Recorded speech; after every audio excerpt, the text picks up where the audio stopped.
Welcome to the Sustainable Strawhat podcast. Each conversation will take you one step further towards saving the planet or finding the one piece. We will explore tangible tips, tricks, and methods on an eco-conscious lifestyle and environmental conservation. Along with episodes focused on the One Piece series with chapter reviews, theories, and discussions. Our aim is to inspire you to take care of yourself and the planet. Hello everyone, thank you for tuning in with the Sustainable Strawhats today with Liv and Los. Yo, what's up guys? Hope everyone's having a great day today. Happy spring everyone. I think it's about time we talk about our goals for this year and how far we've come in 2021. We are here to talk about your mindset and we can swap a thought to create change. We make around 35,000 decisions every day, and once you become aware how many new ideas, concepts, and practices there are, you yourself can generate change. We want you to expand your perspective to unlearn. Unlearning helps us evolve, and it's a long process. When you gain new knowledge and perspectives, you should strive for new and better goals. We all learn at different times and never stop learning. We are eternal students. Continue to adapt when presented with new information. Just because you and others have, quote, always done it or still do doesn't mean you have to. Progress can't be made if you don't question the whys of those decisions or certain traditions. So Liv, do you have any eco resolutions or goals for this year? I would like to learn how to compost. Composting will help with my impact on food waste and give me healthy soil for my plants. Los and I just set up a compost and organic garden we got from a company called Subpod. So if anyone wants to follow along, join the crew on Instagram at Sustainable Strawhats. And if you're a farmer, gardener, plant lover, give us some tips, or you can start your composting journey alongside with us. We planted an organic garden with veggies and fruits as another goal to grow our own fruits and veggies. We also regrew some of our kitchen scraps like onion and cauliflower, bell peppers, and carrots. Alongside, we've also started microgreens, and our first batch was just harvested. In our organic garden, we looked into pollinator-friendly flowers for the bees and native plants as well. This year, I'm looking forward to being more environmentally friendly than the year before, with less and less plastic use. I'm looking into composting regularities in order to repurpose food scraps and trash that would normally be put on the side of the street. I at least want to go out to 4 or 5 different lots in my community and pick up all the trash within the area. It's not my responsibility, but I like cleanliness and I would like my surrounding community to look the same. Of course, not everything is to my personal view, but who likes garbage decorating a nice neighborhood? You don't have to live in the suburbs to be clean. My biggest eco resolution is to become more responsible with how my trash is handled. I have a compost in my backyard now to fertilize my garden. I only buy glass or aluminum canned products, and the little plastic that I humanely use, I dispose of appropriately or recycle. This podcast is a great goal for you and me both, and the audience. Essentially, we are all learning together. So each conversation, we all learn an actionable thing we can do to benefit ourselves and the planet. This is a great platform to get involved with eco living. We also want to do more research on green banking, search engines, nuclear, saving energy, and I actually just started a class in university about society and energy. We also want to know more about mining, sustainable innovations, ice caps, endangered species, and so much more. So I'm sure everything we want to learn will be an episode here on the podcast because we want to share our passion and knowledge with you. Whatever fueled you in 2020, challenge yourself to commit to previous resolutions and goals if they still align with you. So Los, what things do you do now that you will continue to do? My continued action of organic purchases towards small vendors and businesses will not change, as we're now looking towards growing our own organic veggies to create a sustainable cycle for consumption. If not, we go to our local farmers market to support smaller businesses. Following this action, I will learn to cook a bigger percentage throughout the week to reuse my leftovers for lunch at work. This helps me tremendously financially, as all I ever eat is stuff already at home, and hot Cheetos obviously. Don't get me wrong, eating out isn't wrong, but I want to limit myself to a rough handful amount of times a month. As you said, we'll continue to shop at our local farmers market. It's a highlight of my week. We always get organic produce and at least a vegan sweet or two. And at our farmers market, we have found the best vegan food, and I really look forward to going. I'll continue to be a conscious consumer, especially around the focus of plastic. We have an episode called Single-Use Plastics, so you can listen to that to go more in depth. I carry my reusables with me and avoid single-use plastics as much as possible. If there's a plastic-free option, you bet I'm going for it. The number one goal we can practice this year, and it will help tremendously, is shop consciously and ethically and not to impulse buy. Think before, how does this product get to you? What's the carbon footprint? Think about how and what the product is made and how often it will benefit you. Who made this product? Think ahead to where this product will end at the end of its life cycle. Conscious consumerism is important for sustainability. As customers, we hold the power to create change for a better future all through our shopping habits. Use less water by taking 5-minute showers. Replace shower heads with a low flow. At work or anywhere if you're cleaning, be smarter on how you utilize how much water you are using. Remember that the resources that are within reach, we should be extremely grateful to have and not take them for granted. It is a miracle that we have water to shower, drink, wash our cars, floors, clothes, and swim in pools full of water. Support your local and small businesses and artists. Support nonprofits or charities for monthly donations. Donations are a great way when you already are pushing yourself to save the planet and is an extra helping hand. If you believe you have a solution, apply for funding and start your own organization. Host your own swaps for clothes, books, and if you do, let us know and we could join in on the fun. This year, I bought a calendar from a photographer I follow. Her name is Muriel Margaret, and she worked hard and put her passion into this, and I supported her as an artist rather than buying a cheap calendar that has puppies on it that was mass-produced in the dollar store. Trust me, I've done it before, but not anymore. Avoid single-use plastics and be on the lookout for plastic alternatives. For your food, household, and body care products, use reusable and refillable. You can find an eco-friendly or friendlier option for everything. Lately, my main focus is lessening my plastic waste. Share the information you learn with others. Post and repost on social media. Have conversations with friends and family. The intersectional perspective may have encountered aspects of sustainability you and I may have not considered. If you see someone doing something that you think that could be done more eco-friendly, let them know because they may not know. You may have just sparked a new idea for them. This should go without saying and not to judge others. We are all on different journeys, my friends. And when you see others being environmentally conscious, thank them.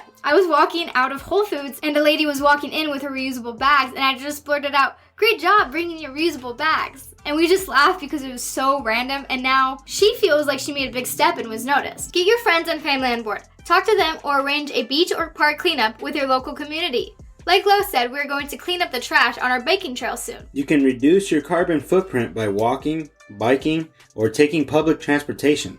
Use trains or boats instead of planes.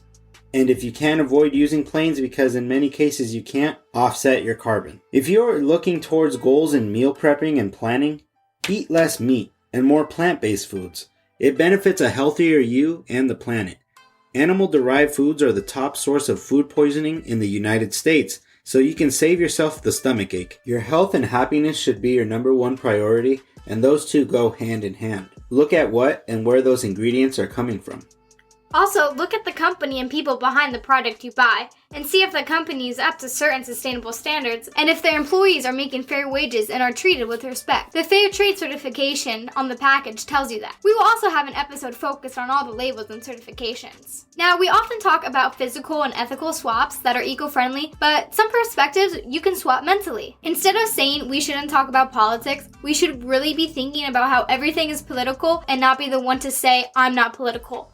Unfortunately, our basic human rights transcend into politics, which determine, in a sense, how we live based on our government's liberties. This thought process is very much the same for controversial conversations society is beginning to see how we approach these injustices. It is necessary to familiarize yourself with being uncomfortable and holding those who are privileged, who have a choice, and who aren't facing difficulties and repercussions daily to stand up. Stand up to and for your friends, family, people you don't know, companies, corporations, animals, and the environment. Stand up for humankind. Violence is silence. Like Dr. Martin Luther King said, in the end, we will not remember the words of our enemies, but the silence of our friends. Something Liv and I did that made us step outside our comfort zone was during the 2020 U.S. presidential election. We went to an event with the Sunrise Movement and advocated political action on climate change. We stood up for what we believed in. I stand for what I stand on, this wonderful planet we all share. Advocate for those who can't and are helpless in the system. Get involved in politics. It can be a small engagement like a march or rally or running for office. Register to vote.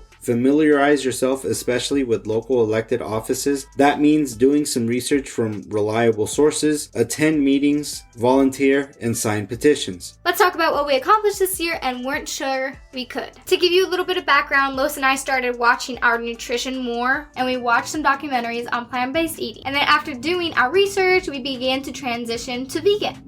When I say transition, I mean on like day 1, we watched the documentary, day 2 did research, and day 3 went vegan. Then like day 7, we felt immediately more healthy. It was mind-blowing, the difference we felt, and now we feel like that all the time. We are not perfect vegans. We do eat cookies and chips, like Lo said, hot Cheetos are his favorite, every here and there. Sometimes cravings get the best of you, and I'll work on making more vegan snacks and sweets at home as a goal this year, so I'm not tempted by others' fresh-baked cookies. I also work in a bakery, so imagine how hard it is when we don't have any vegan products. Now, if I throw back to my childhood, I didn't like eating vegetables or greens that so much during dinner. When we had lima beans, I would put them in my pocket and then go to the bathroom and flush them down the toilet. My dad eventually caught me when he saw the lima beans floating in the water, but now it's funny because all I eat is veggies and they fuel my body. Eating plant-based was something that was never in my brain. I didn't think when I was a kid that eating animals was not okay. I was told, like many of us, that we need to eat meat since it's healthy, it makes us strong, and we need that protein. But guess what? You can get all the healthy nutrition you need from eating vegan. Then when I did my research and opened up to it, I totally changed.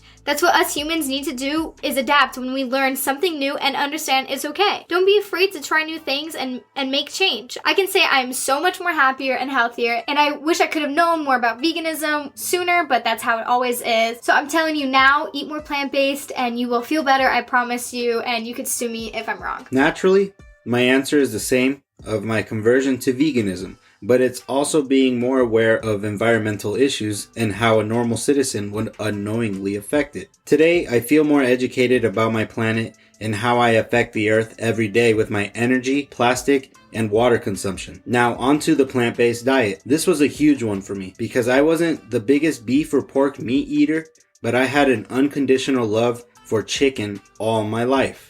It was always dinosaur chicken tender this, or grilled chicken breast that, or chopped up chicken fajitas, or chicken dumpling soup. I had such a tight grip on consuming chicken because it was the only meat I truly liked. In 2020, I will admit, after I turned vegan, I had chicken a total of 4 or 5 times as rewards, but now I've accomplished letting go of chicken and don't ever think of looking back. Meat consumption is a serious issue for the environment due to the titanic detriments it brings to the planet, from deforestation to substantial increases in carbon emissions. I, admittingly first and foremost, keep this lifestyle for my health and well-being, but it makes me feel better to continue living like this every day I wake up. I'm not only personally happy, but I am happy to be helping the planet I live on at the same time at no extra cost other than materialistic sacrifices. It's all possible with a little bit of consideration. We also mentioned outgrowing. I have outgrown fast fashion this year, and it is my goal not to buy any fast fashion items. And if you aren't familiar with fast fashion, the fashion industry is a $1 trillion industry driven by people with a disposable income. It is the second largest consumer of water worldwide. 700 gallons of water is needed to produce a single cotton shirt. That's almost 4 years worth of drinking water for a person. Some co-founders of these fashion companies are billionaires and are only paying garment workers in developing countries not even 40 cents an hour in US dollars. Not to mention, the conditions some workers have to work in is not safe or happy. The fashion industry has little regulations, pollutes the planet, and supports modern day slavery, but I will not support that. That's why I will avoid fast fashion places, and it'll be easier for me because I don't really like these brands to begin with, like H&M, Urban Outfitters, Walmart, and Gap. The only fast fashion place I enjoy buying from is Nike, but there are alternatives out there like sustainable brands, secondhand shopping, or apps like Etsy, which is my favorite go-to. You can also leave the fast fashion support by looking at the brands before purchasing, and if they don't meet your standards, someplace else will. You can try clothing swaps. I have not done this, but I would. I just haven't had the opportunity to partake in one. You can rent, mend, or make your clothing into something new or unique. Also, a huge part of fast shopping I am learning to outgrow is Amazon. We live where we need everything fast and now, but that's not the case for me anymore. I'm going to slow down and buy from smaller supportive shops. It is one of my goals to not purchase from Amazon if I can get that product someplace else, and it's already March, and so far I have not bought anything from Amazon. If I'm looking for beauty or fashion, decorative products, I go to Etsy.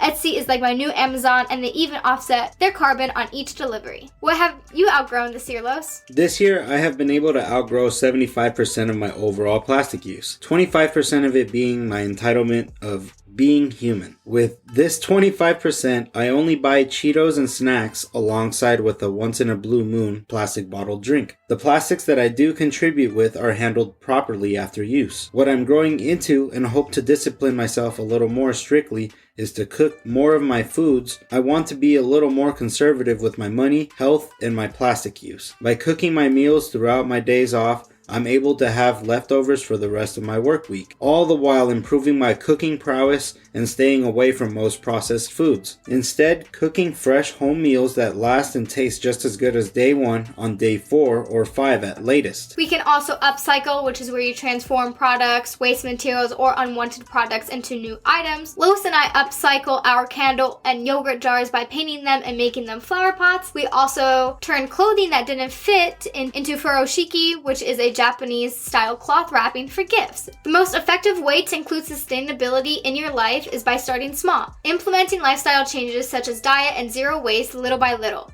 Planet over perfection. Evaluate your daily habits and the choices you make throughout the day. Once you become aware or swap out these items, you'll start to positively influence our environment. We encourage you to keep listening to the Sustainable Strawhat podcast. We will show you the true effects of personal actions and how we together can make a difference. In addition to listening to the podcast, you can seek out more educational resources such as research articles, libraries, watch documentaries, inform and educate yourself. Overall, keep yourself accountable, develop a strategy to embrace sustainability. Feel motivated to change. We are here for you if eco-anxiety comes to play, and you can always reach out to us. Reflect and progress, and until next time, this is the Sustainable Strawhats setting sail. Peace!